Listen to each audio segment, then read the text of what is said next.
कोई तो परचम लेकर निकले अपने गरीबां का जालिब, चारों जानिब सन्नाटा है, दीवाने याद आते हैं।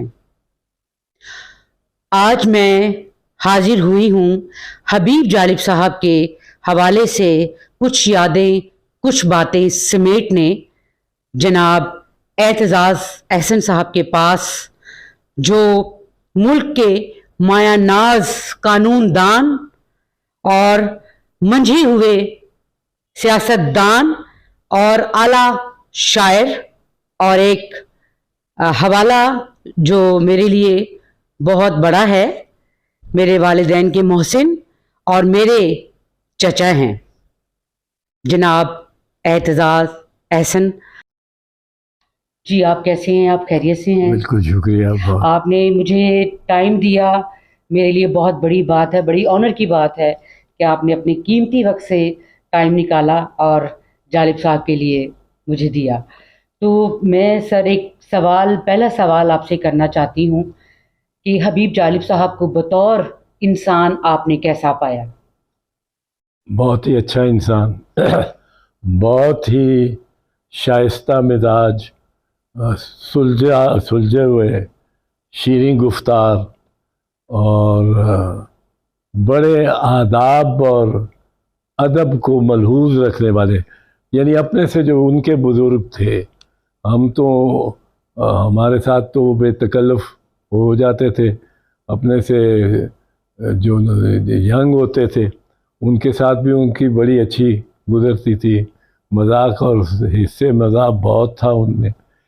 और जो उनके बुज़ुर्ग होते थे ज़रा उनसे बड़ी उम्र के, उनके साथ भी वो बड़े मरातिब बजा रखते थे। तो बहुत ही इंतहाई और इंतहाई ईमानदार, कोई उनमें एक पाई का भी कोई ऐसा नहीं, कोई भी उंगली उठा के इल्ज़ाम लगा सकता कि इन्होंने, मैंने क्योंकि उनके साथ जेल भी काटी है और उनके साथ जुलूसों में भी गया हूँ और मार भी खाई है। और जालिब साहब तो अक्सर पिटते थे। तो लेकिन जालिब ने जो अपने नज़रिए का अलम उठा रखा था वो उसको कभी सरनगू नहीं होने दिया। जालिब की रोमानवी शायरी जी। जालिब की रोमानवी शायरी तो बड़ी उसको कह सकते हैं कि पेनफुल थी। और अगर उसने कोई नज़्म कही है जिसको हम कह सकते हैं कि वो रोमानवी है, तो उसकी रोमांस के नीचे फिर एक दर्द और एक, क्या बात, दर्द उसका मेरा ख्याल है ओढ़ना बिछौना था जिसको वो सहता था। क्या बात। और दर्द उसका अपना नहीं होता था सिर्फ, वाह। दर्द माहौल में जो दर्दनाक वाक़यात और जो भी जिसके साथ भी जुल्म हो रहा हो, उसका दर्द जालिब का दर्द था। क्या बात, क्या बात। जालिब, जहाँ तक रोमानवी शायरी का है, मैं ये एक मिसाल ही दे दूँ आपको, आपको तो अज़बर है और तुमने बड़ी अच्छी किताब, उनकी ज़ख़ीम किताब पूरी कुल्लियात जो अभी शाया की है, बहुत शुक्रिया, मैं उसका बहुत आपका मशहूर हूँ। बहुत शुक्रिया, बहुत शुक्रिया। और बहुत ही अच्छी किताब है। Thank you. एक जिल्द में सारा जालिब को समो देना बड़ा मुश्किल काम है और आपने बड़े अच्छे अंदाज से किया। बहुत शुक्रिया आपका। तो अब वो देखो ना, ये रोमांस उसकी क्या है जालिब की, कि जालिब जेल में है जी, और मुलाकात आती है जी, भाभी हमारी उनको मिलने आ रही है, मुमताज़ बेगम। हाँ, मुमताज़ बेगम मिलने आ रही है।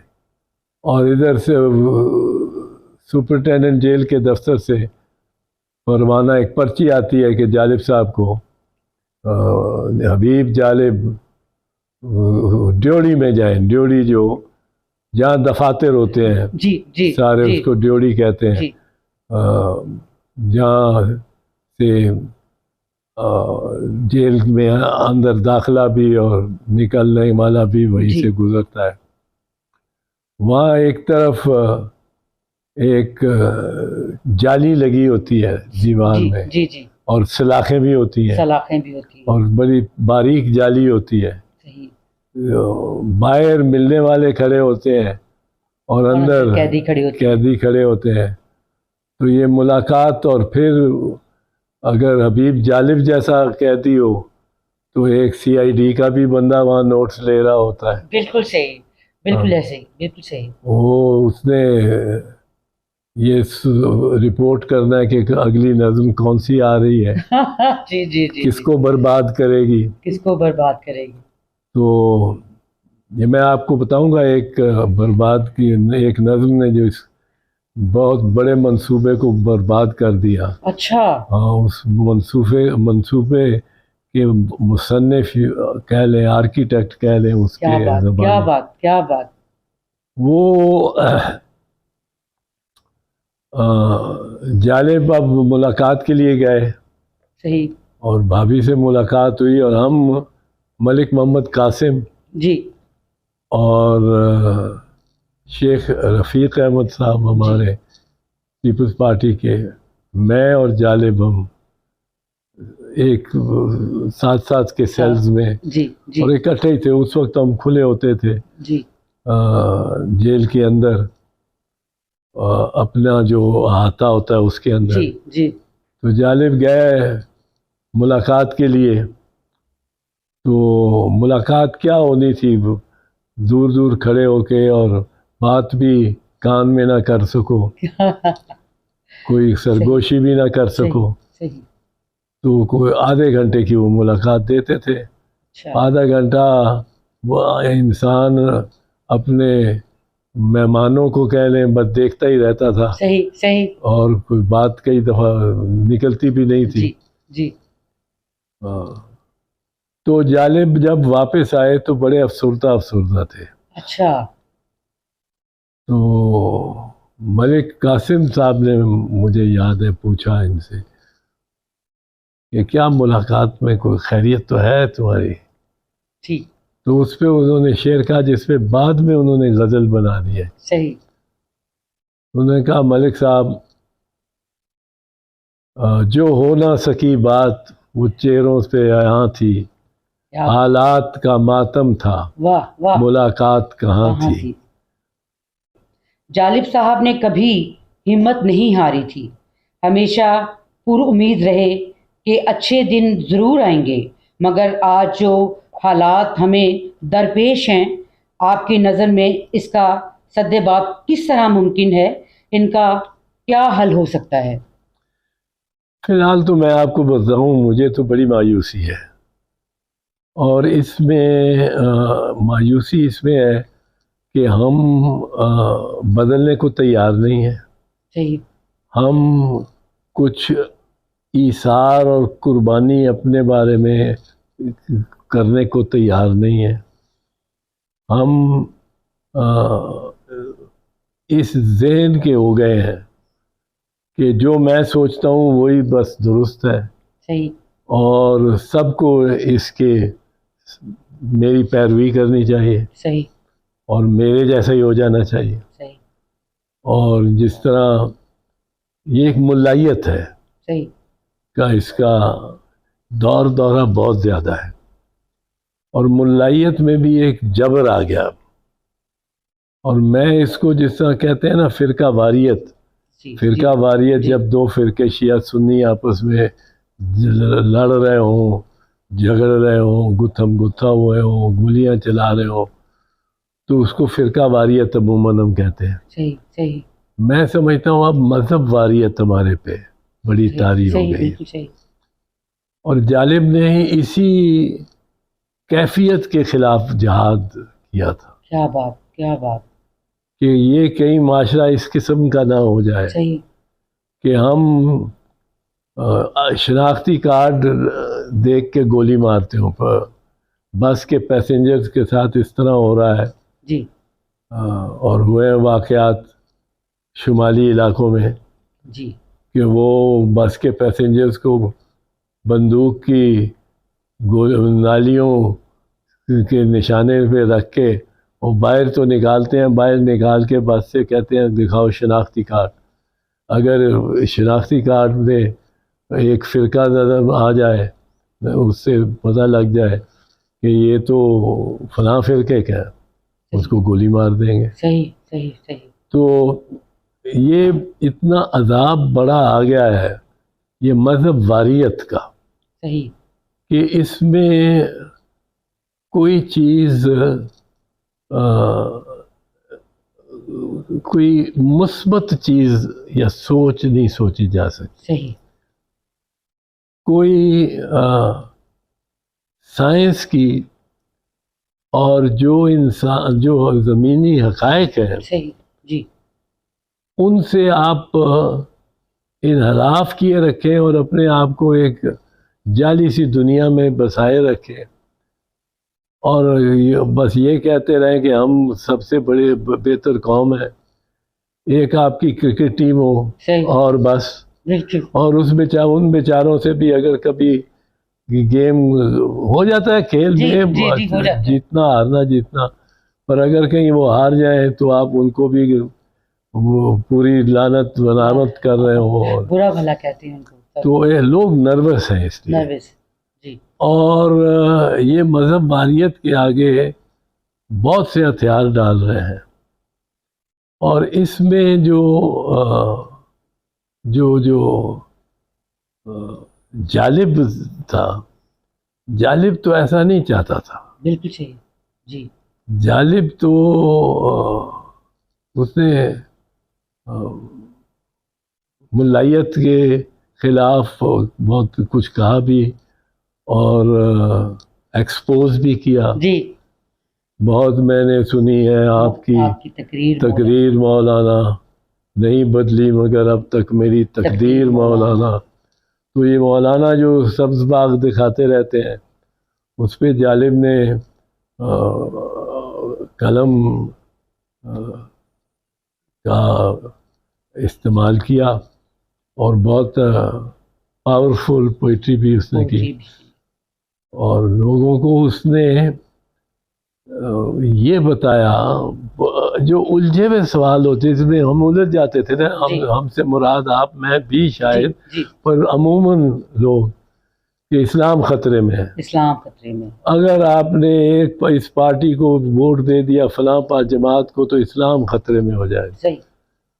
तो जालिब ने इसका तोड़ निकाला जब जमात इस्लामी ने 1970 के इलेक्शन में इस्लाम खतरे में इस्लाम, तो जालिब ने कहा खतरा है जरदारों को, लंबी लंबी कारों को, सदियों के बीमारों को, खतरे में इस्लाम ने। अब यही जो उसका मुखड़ा कह देना, एक इस पे पूरी तहरीक बन गई, पूरी तहरीक बन गई। और हमा जहद तहरीक को ये नहीं कि सिर्फ अदब में है, पर सकाफत में है, हर चीज में, आर्ट में है, क्या बात, बाहमी रिश्तों में, दोस्तियों में, क्योंकि उसमें उसने बता दिया कि ये एक तबकाती मामला है जी। और जो बरतर इस वक्त तबका है माशी तौर पे, क्या बात, और रियासत में उसका तसल्लुत ज़्यादा है, तो वो तबका जो है वो जालिब उसके खिलाफ बागी था। क्या बात, क्या बात। वो किसी का गलबा नहीं मानना चाहता था।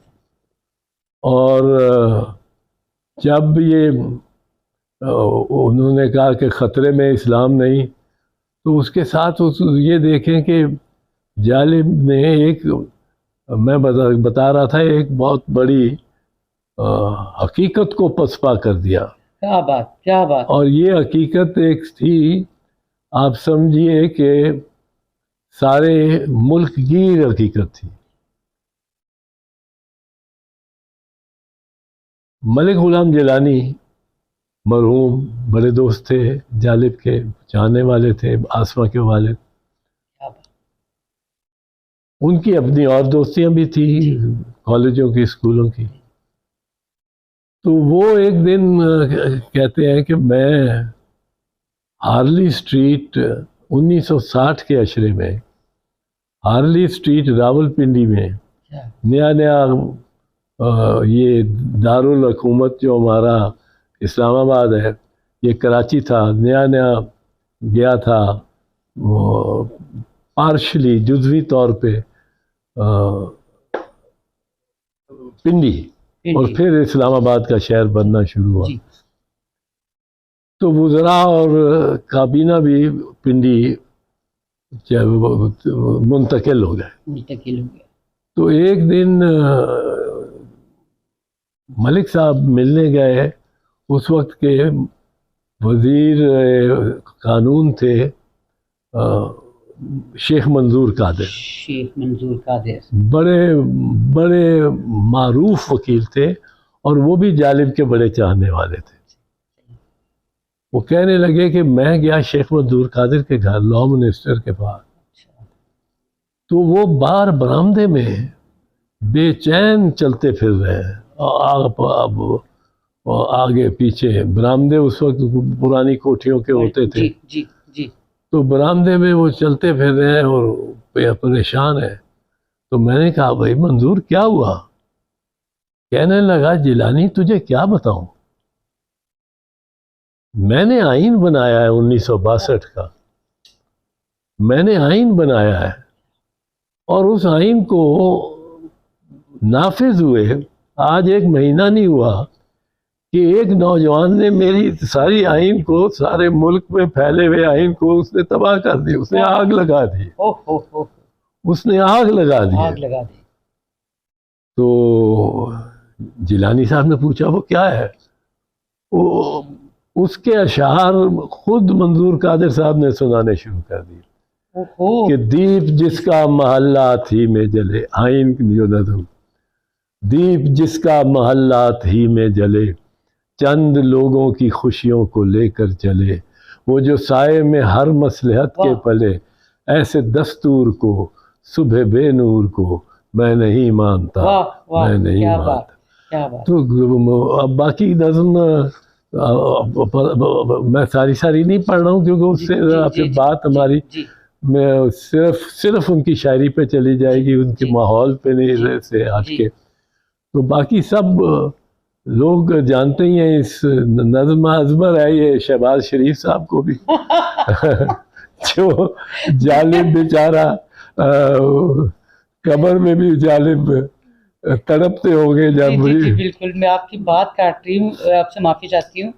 वो तो अपने जलसों को गरमाने के लिए जालिब साहब की सियासी शायरी का सहारा लेते थे। और बाकी ये आपने बात बिल्कुल सही की कि बेगम जालिब भी कहा करती थी कि जालिब तो अपना कब्र में भी तड़पते होंगे कि ये मेरी शायरी ख़राब कर दी, उनका तरन्नुम उस नज़म का ख़राब कर दिया। ये बात आपने बिल्कुल ठीक की।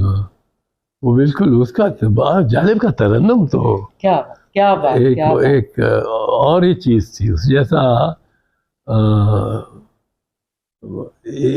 जैसा ये तरन्नुम किसी और का पाकिस्तान में तो मैंने अपनी ज़िंदगी में नहीं सुना।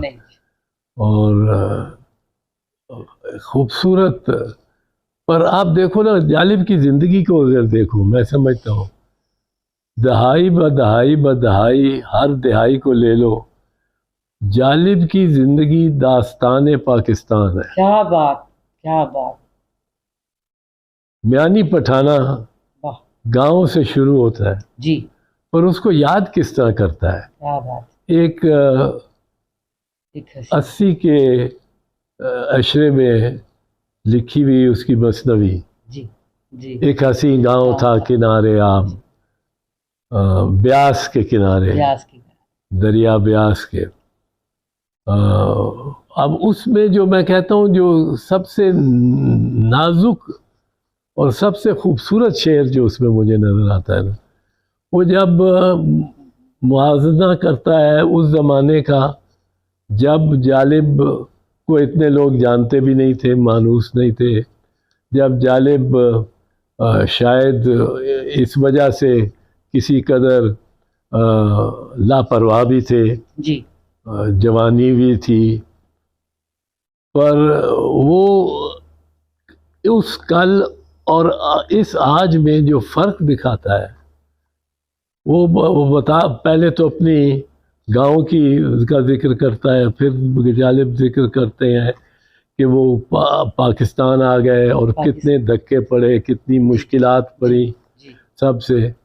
फिर अब वो कहता है कि अब एक तरह मॉडर्न ज़माना आ गया, पाकिस्तान हो गया।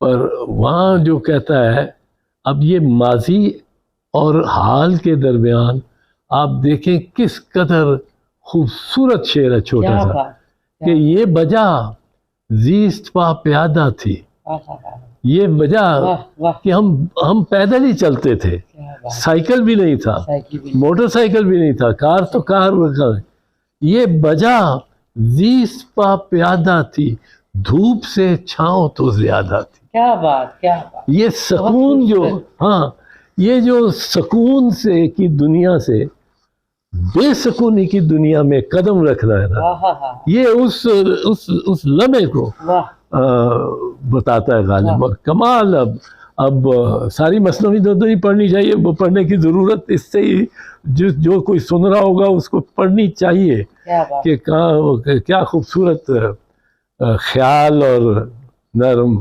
ख्यालात थे। तो फिर जालिब का, जैसे मैंने कहा कि हर दिहाई उस पे उसने जो उस दिहाई के में जिंदा लोग और बहुत से मुर्दा लोग भी थे, पर जिंदा लोगों की नब्ज पे हाथ रख के जो उसने लिखा ही, अब मसलन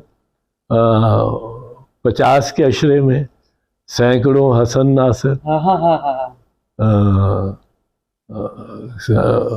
सैकड़ों हसन नासिर हैं शिकार नफरत के, दिन के वक्त लुटते हैं काफिले मोहब्बत के, हसन नासिर पे उसने कहा। फिर अयूब खान का आया जब दौर, तो अयूब खान ने उस दौर की कई उसकी एक उसने कि वो जब ये तबकात और तबकाती निज़ाम पे उसने एजुकेट किया लोगों को, तो उसने कहा 20 रुपए मन आटा, इस पर भी है सन्नाटा, गौर सैगल आदम जी बने हैं बिरला और टाटा। और ये इस किस्म की उस पे जब मादरे मिल्लत निकल आई, एक नहीफ सी खातून, चैलेंज कर दिया उसने इतने बड़े डिक्टेटर को, सिपा सालार को, अयूब खान को और उन जर्नैलों को। तो जालिब को ये पता था कि ये ढाके में गोली चली थी स्टूडेंट्स पे, 5-7 शहीद हो गए थे। और इधर तहरीक पैदा, उस शूटिंग ने की वजह से माज़रे मिल्लत निकल आई। उसने कहा कि मैं लड़ने को तैयार हूँ, पहले मान नहीं थी रही।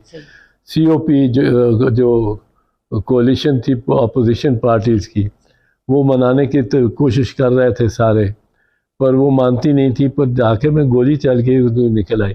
तो जालिब ने क्या लिखा, किस तरह देखो, बच्चों पे चली गोली, माँ देख के ये बोली, ये दिल के मेरे टुकड़े क्यों रोए मेरे होते, मैं दूर खड़ी देखूं और अहले सितम खेले, मैं खून से मेरे बच्चों के दिन रात यहाँ होली। क्या बात, बच्चों पे जली गोली। आगे देखो, 1-2 मिसरे ही सुनाता हूँ।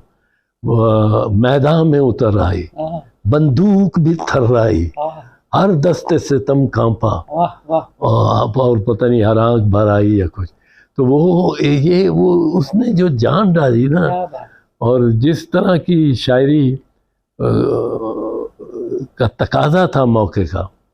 अयूब खान के वक्त तो बहुत सारी नज़में जालिब ने कहीं पर, दिलचस्प नज़्म एक उसकी गज़ल जो वो है जिसके बारे में वो खुद सुनाया उन्होंने हमें कई मरतबा, कि 1969 कि अप्रैल या मई में जश्न मरी होता था। जश्न मरी। और जश्न मरी हर साल होता था और वहाँ जालिब भी गए, बुलाए गए। जालिब को सरदार इकबाल साहब जज हाई कोर्ट थे, बाद में चीफ जस्टिस हुए, वो कहीं जब मरी की माल रोड पे वो भी टहल रहे थे, जालिब भी टहल रहे थे, वो मिल गए। तो जालिब उस रात मुशायरे पे की सदारत जज साहब ने करनी थी। तो जज साहब ने वैसे ही चलते चलते गप्पे लगाते जा रहे थे, कहा पूछा कि आज क्या पढ़ने का इरादा है। तो जालिब ने उस शेर का मतलब बता दिया, उस गज़ल का। जज साहब ने कहा ये नहीं पढ़ सकते, ये नहीं पढ़ सकते, ये मैं नहीं पढ़ने दूंगा। सही सही। और उन्होंने मुंतज़मीन को भी बताया कि कुछ ये इसमें एहतियात करना जालिब को बुलाते वक्त। मैंने उसको मनाया तो बड़ा है कि ना पढ़ो। वो मुंतज़मीन भी आ गए, उन्होंने कहा जालिब साहब ये नहीं पढ़नी, नहीं उनका मैं तो पढ़ूंगा। उन्होंने कहा कि कोई शर्त, कोई, कहने का फिर मेरा नाम सिकंदर अली रख दो, अगर तो मेरा नाम हबीब जालिब है तो मैं तो यही पढ़ूंगा। वाह वाह वाह वाह। अब वो नज़्म क्या थी, वो पहले असल में दिन के वक्त उस हॉल में जाके, और जो म्यूनिसिपल कमेटी का हॉल था उसमें चाय शाय पी थी उन्होंने, तो उन्होंने देखा वो तस्वीर एक लगी हुई है दीवार पे, तो वो उस पे उनकी नज़्म बन गई।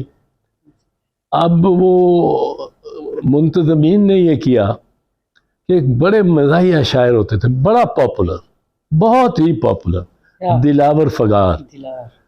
कमाल उसका, वो जब आ जाता था मुशायरा लूट के ले जाता था सब, उसके बाद मुशायरा नहीं चलता था।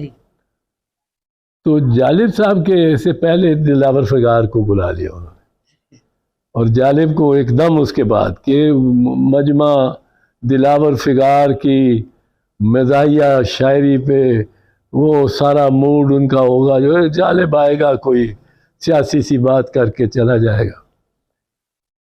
तो मजमा जब दिलावर फगार ने बिल्कुल उठा रखा था और दिलावर फगार ने इजाज़त ली और बैठा, तो सारे जो सामीन थे उनमें दिलावर फगार के अशार उनके ज़हनों में घूम रहे कि जालिब को बुला लिया इन्होंने। जालिब को बुला लिया। अब जालिब फिर जालिब था, फिर जालिब था। अब देखो ना, उसने अपनी सुरीली आवाज़ में, उसमें जिसमें वो जिस लय से और तरन्नुम से गाता था, उसने वो शुरू किया। काश मेरे पास ऐसा तरन्नुम होता, मैं उसी तरह दिल करता कहा था। पर उसने जो जालिब ने जो पहला ही मिसरा उठाया, तस्वीर किसकी लगी हुई थी? याया खान की। सही। जहाँ अयूब खान की होती थी, जहाँ अयूब खान की, उससे पिछले साल मुशायरे में अयूब खान की लगी हुई थी तस्वीर। और वहाँ भी उस साल भी एक नज़म उस पढ़ के और 2-4 दिन थाने में गुजारने पड़ गए अयूब के। अब अगले साल वहाँ याया खान था, उसकी तस्वीर थी। तो जालिब ने जो इशारा करके तस्वीर की तरफ और पढ़ना शुरू किया, तो सारे पहले तो तस्वीर की तरफ कोई इशारा करके पढ़ रहा हो, एक फौजी डिक्टेटर की, और वो यूनिफॉर्म में वो, और याया खान जिस तरह लगता था, तो लोगों को इसी में बड़ी हैरत हुई कि ये क्या पढ़ने लगा है। ऊपर से उसने शेर जो पढ़ दिया, तुझसे पहले जो वो एक शख्स यहाँ तख्त नशी था, ये उसने एक दफ़ा पढ़ा, तरन्नुम ने दूसरी दफ़ा पढ़ा, तीसरी दफ़ा पढ़ा, चौथी दफ़ा पढ़ा। अब मजमा बिल्कुल एक खामोश, एक इंतज़ार में है कि ये दूसरा मिसरा क्या आएगा। तुझसे पहले वो जो एक शख्स यहाँ तख्त नशी था, उसको भी अपने खुदा होने पे इतना ही यकीन था। वो मजमा तो दिलावर सरकार तो बेचारे भूल ही गया लोगों को। उसको सब भूल गए। हाँ, उसको सब भूल गए। सही। वो जालिब ने जब इसका आखिरी मक्ता पढ़ा और निकला, वो बाहर चला गया। वो सारा मजमा, सारा हॉल जो है जालिब के साथ बाहर चला गया। क्या बात, माल रोड पे निकला है, माल रोड पे।